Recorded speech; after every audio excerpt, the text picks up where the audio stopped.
Assalamualaikum warahmatullahi wabarakatuh. Perkenalkan, nama saya Yozan Yuartian dengan NIM 1022300021. Di sini saya akan memaparkan materi dari kelompok 1 dengan tema atau dengan judul Peran Lembaga Negara. Secara garis besar, lembaga negara terdiri dari dua lembaga utama, yaitu lembaga negara utama dan juga lembaga negara bantu. Adapun kedudukan dan fungsi lembaga negara utama, lembaga negara utama adalah organ negara yang kedudukannya sangat strategis dan diatur secara tegas oleh Undang-Undang Dasar 1945 sebagai pelaksanaan kekuasaan negara yang utama. Kedudukan mereka sejajar dan saling mengawasi sesuai dengan prinsip pemisahan kekuasaan atau trias politika yang membagi kekuasaan negara menjadi 3 bidang, yakni legislatif, eksekutif, dan juga yudikatif. Legislatif terdiri dari DPR dan DPD yang memiliki fungsi utama membuat undang-undang dan mengawasi pelaksanaan pemerintahan dan mengatur anggaran negara.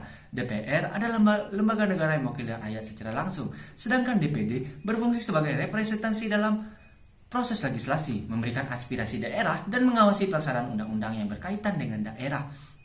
Lalu yang kedua ada eksekutif, yakni presiden, wakil presiden, dan juga kementerian negara. Presiden sebagai kepala negara sekaligus kepala pemerintahan memiliki kedudukan sebagai pelaksana undang-undang dan pengambil kebijakan negara. Presiden dan wakilnya bersama Kementerian Negara bertugas menjalankan pemerintahan sehari-hari, mengelola administrasi negara dan melaksanakan kebijakan publik sesuai ketentuan perundang-undangan. Lalu yang ketiga ada yudikatif. Yudikatif sendiri adalah Mahkamah Agung, Mahkamah Konstitusi, dan juga Komisi Yudisial. Mahkamah Agung bertugas sebagai lembaga peradilan tertinggi yang mengawasi pelaksanaan hukum dan peradilan di Indonesia.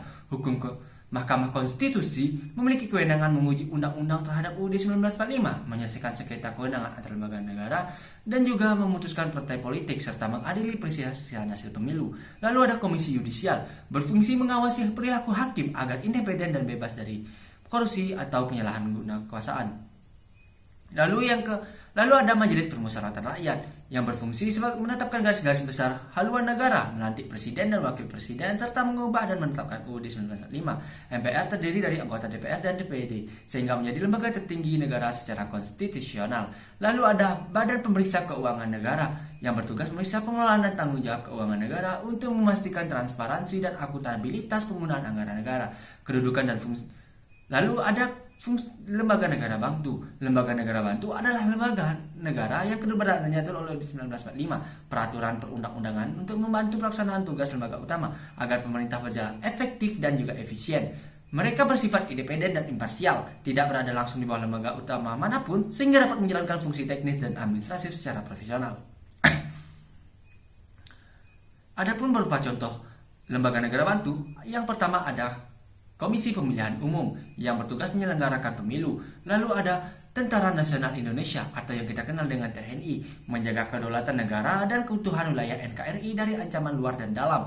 Lalu yang ketiga ada Kepolisian Negara Republik Indonesia yang bertugas menjaga keamanan dan ketertiban masyarakat serta menegakkan hukum secara profesional dan tidak memihak. Lalu yang keempat ada Bank Indonesia atau Bank Sentral, mengatur dan menjaga kestabilan nilai rupiah, sistem pembayaran, dan juga sistem keuangan nasional. Lembaga negara bantu ini memiliki peran vital dalam mendukung kelancaran pelaksanaan fungsi negara utama. Namun mereka tidak memiliki kewenangan untuk membuat undang-undang atau menjalankan kekuasaan pemerintahan secara langsung. Keberadaan mereka dijamin oleh konstitusi agar dapat menjalankan tugasnya secara independen dan profesional. Dengan demikian, lembaga negara utama di Indonesia memiliki kedudukan yang sangat penting dalam menjalankan fungsi kekuasaan negara secara langsung berdasarkan UUD 1945. Sementara lembaga negara bantu berperan sebagai pendukung yang membantu pelaksanaan fungsi tersebut agar berjalan secara efektif, efisien, dan sesuai dengan prinsip negara hukum dan demokrasi. Kedua jenis lembaga ini saling melengkapi dalam menjaga stabilitas, keamanan, dan kelancaran penyelenggaraan pemerintahan negara. Tugas dan kewenangan lembaga negara independen di Indonesia berdasarkan UUD 1945 dan undang-undang terkait.